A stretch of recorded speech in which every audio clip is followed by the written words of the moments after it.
maintenance of constant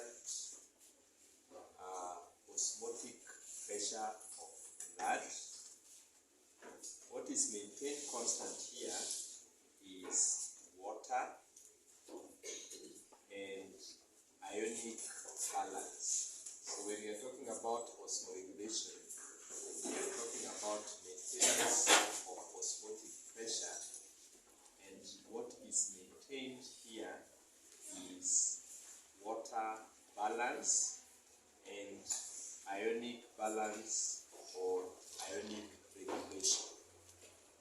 Now, we're going to begin looking at how regulation of water is maintained at a constant level in the blood of a mammal.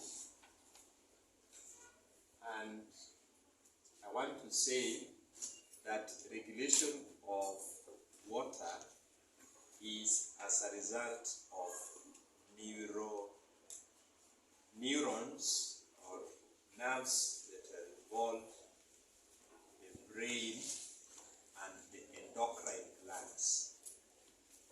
The part of the brain which is involved in regulation of water is the hypothalamus.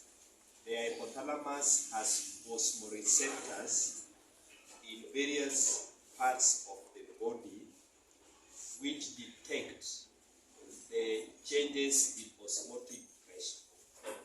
Now, if there is little amount of water in blood, these osmoreceptors are capable of detecting this change, and if there is more water in the blood, the osmoreceptors again are capable of detecting this change.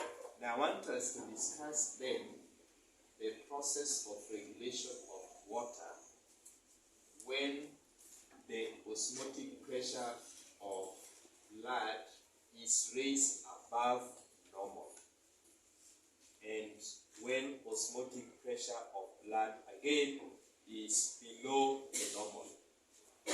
When osmotic pressure of blood rises above normal as a result of dehydration, then the hypothalamus is stimulated. It sends impulses to the pituitary gland.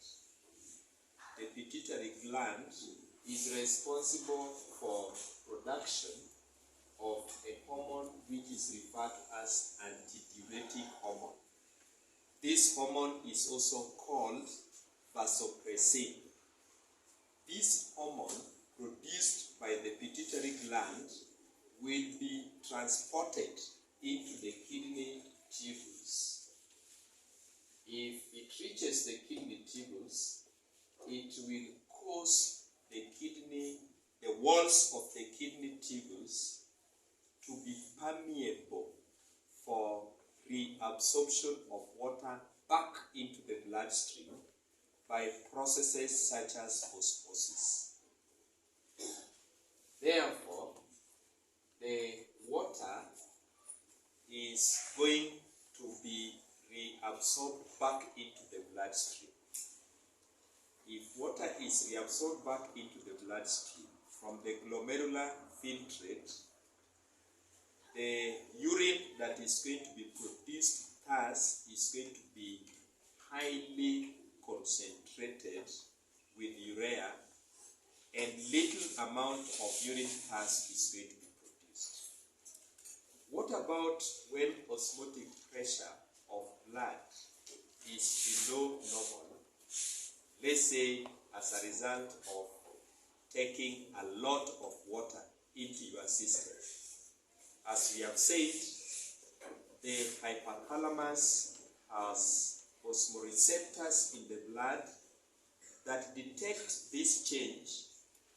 The osmoreceptors will take impulses or transmit the impulses to the hypothalamus, which will transmit impulses to to the pituitary gland. And in this case, the pituitary gland is going to be less stimulated to produce little amount of antidiuretic hormone. Therefore, girls, less amount of this antidiuretic hormone is going to be transported into the kidney tubules. Therefore, less stimulation of the kidney tubules to be permeable to selective reabsorption of water back into the bloodstream. In that case, then, more water is going to be found in urine, and as a result of that, the urine that is produced is going to have a lot of water and is dilute. I also want to explain what happens when what happens during ionic regulation.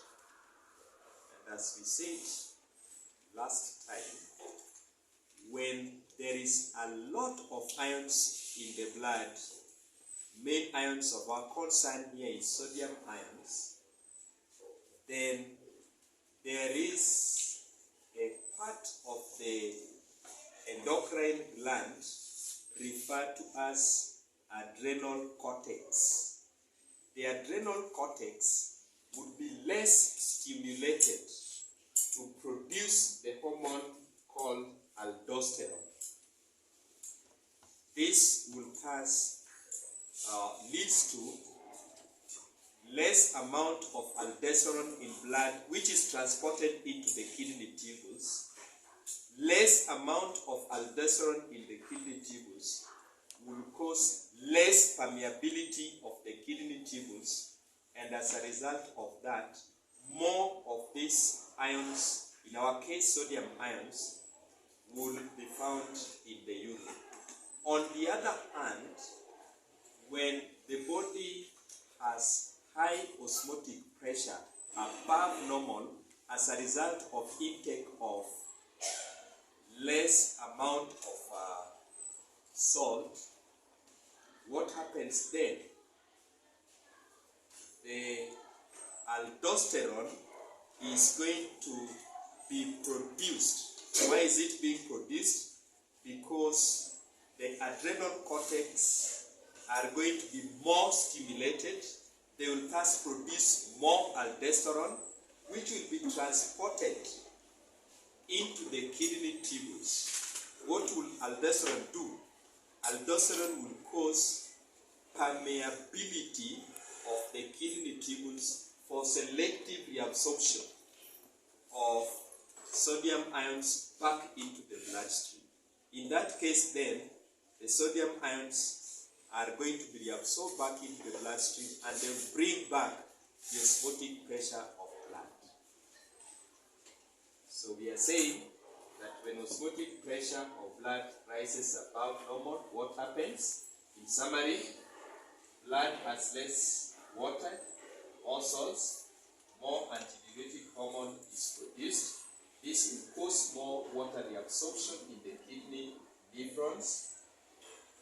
And we are saying that when blood osmotic pressure drops below normal, what will happen? Blood has more water and less salts, less antidiuretic hormone is produced. So this causes less water to be absorbed into the nephrons, and excess water will be eliminated. What about if there is a lot of salt in your system? They're saying that less aldosterone is going to be produced, and this will cause less salts to be absorbed back into the bloodstream. Why? Because the kidney tubules are less permeable. So all excess salts are going to be eliminated. On the other hand, if there is more of the, if there is less salts in your system, what will happen? More aldosterone hormone is produced, and this will cause more salts, particularly the sodium ions, to be absorbed back into the bloodstream. And we are saying then the animal is going to produce large amount of urine that is less. Have a very good day.